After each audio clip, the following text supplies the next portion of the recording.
Welcome, I'm Rabbi Phil Bressler of Beit Am in Corvallis, Oregon, and this is the daily summary video for the Kitzur Shulchan Aruch Yomi Daily Halakha Learning Project, covering the passage from Siman 144 Seif 7 to Siman 145 Seif 6. You can find links to the Hebrew and English text of this passage and to the calendar of upcoming passages in this video's description. We're going to wrap up talking about the mitzvah of honoring one's rabbi, one's teacher, and also folks who are older, scholars, and Kohanim, priests. So there's a remnant of the ancient caste system, which is the existence of Kohanim. So these are Jews descended from the temple priesthood.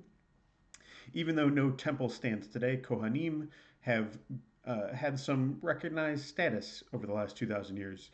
This is, in my experience, highly functional in some places and essentially non-functional in others.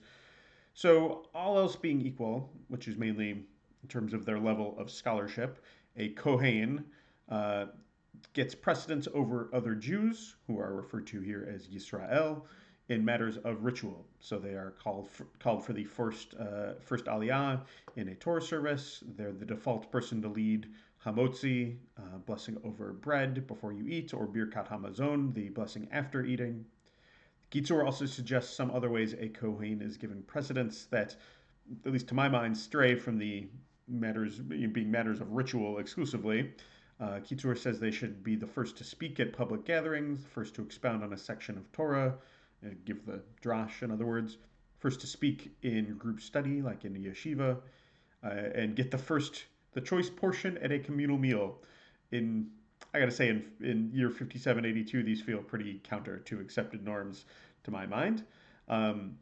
Priestly status, though, is trumped by scholarship. So, even though, inherited priesthood is still to some degree valued and venerated, what really matters, and I think this really reflects the rabbinic ideal, is Torah study and scholarship above all else.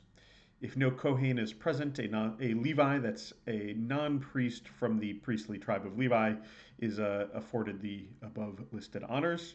And of course, this is all at the discretion of the Kohen themselves. You'll find today, as in years past, that people usually with the last name Cohen or something similar, although not always, sometimes they really identify with that status, and sometimes they really don't. They are allowed to decline all of those honors as well. In our next Sivan, we're going to talk about marriage, and I got to put a big disclaimer here, as social norms have changed dramatically since not only the mid-19th century when the Kitzur was written down, but all the more so from the medieval and rabbinic periods when the sources from which Rabbi Gansfried is drawing this material. You're going to find throughout here profound heteronormativity. You're going to find a perspective that's almost exclusively male. Little to no consideration of the idea that someone might not want to get married or might not want to have kids. Little to no validation of those choices. I really recommend that you don't take this as prescriptive to the exclusion of other approaches. Use your svara, your informed moral intuition, in addition to being informed by minhag, that's custom, and ma'aseh, precedent.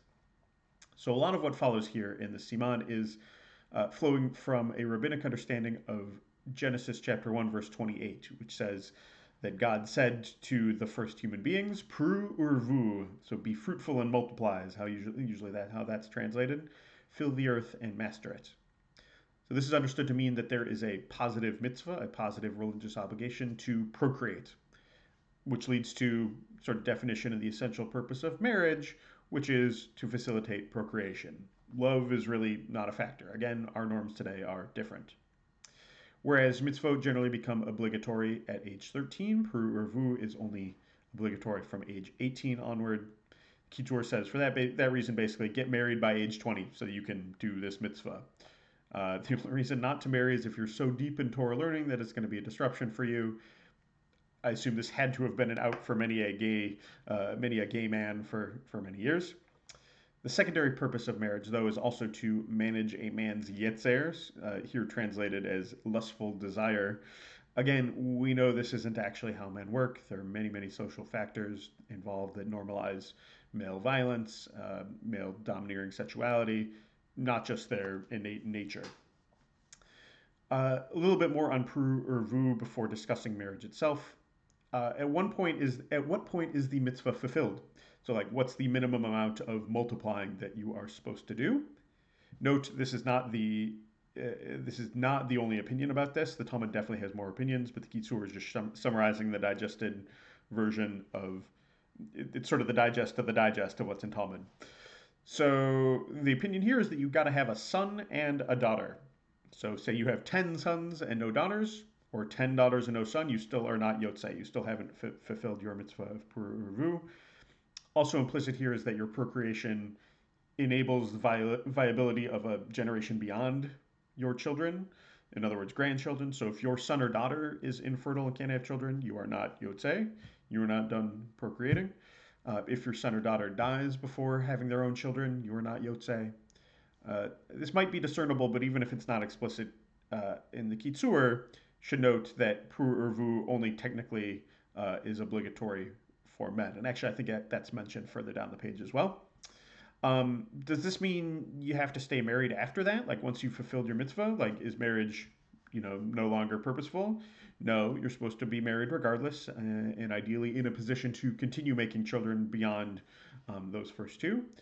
I don't really feel like going into more details about all the stuff about childbearing. Overall, just to kind of summarize, the value here is children are good.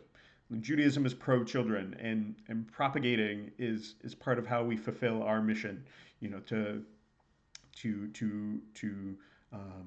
bring Jewish values and to make make a version of the world that's more perfected.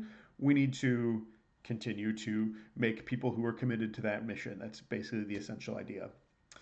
The Kitur touches on a couple of the kind of social status dimensions of marriage. A woman isn't obligated to purvu, but should apparently still not remain unmarried, so as not to be subject to suspicion.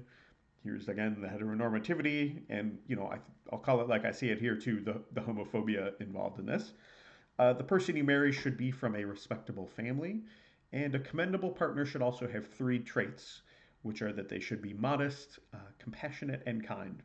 And actually, this is really good advice. I think folks who are looking at a partner for marriage should really consider those kind of character traits and value those, especially compassion and kindness, really highly, even over and above, other potential, reasons for matching. So that's all for today. As always, our learning is dedicated to Rabbi Shlomo Gansfried, the author of the Kitzur, and the historic Jewish community of Uzhhorod, Ukraine. We'll see you tomorrow.